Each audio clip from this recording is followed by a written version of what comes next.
the next phase of this presentation is going to be like how technology has changed our business models. Everything I've showed you today has been fee for service, traditional. A client comes in, they pay us for a job, we do a visualisation. I started to get really annoyed with the amount of money over the years that was being spent on work that we couldn't reuse. Now, we can reuse some of our landscapes, but when we do a visualisation of a building, well, that's for that project. And it kind of annoyed me that all this money was spent, it sat over there, couldn't do anything with it. So our whole transition with technology is looking at how we can rescale and reuse and license and move from a fee-for-service into more of a licensing cloud-based model. A good example of how we're doing that is the discussions we're having with Marie, who was here yesterday, who works at delivering solutions to local governments all over the country.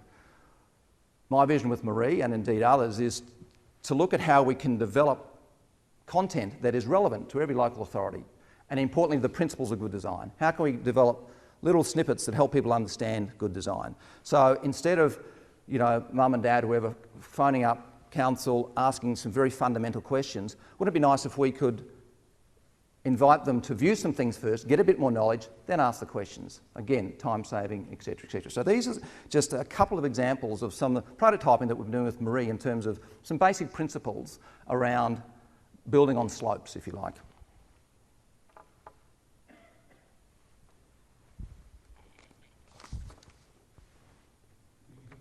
Achieve a building design that follows the land contours, minimises building height, bulk and the need for cut and fill. This example shows how a split-level building design minimises the impact of cut and fill and also helps maintain a desirable building height line.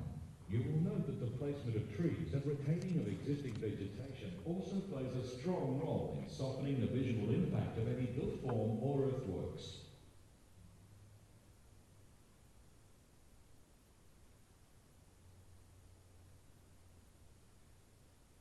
It is also important to maintain privacy between residences at all times. In this particular case, we demonstrate the importance of appropriate landscaping and screening to help create privacy at the upper level as well as the lower levels. So again, just some simple examples of how we can use visualisation to help communicate basic principles that a lot of people struggle with all over the country, all over the world. And if we could get a suite of those that could be distributed through the various existing networks that take place, we think there's some interesting ways of setting up some new ways of dealing with our planning principles.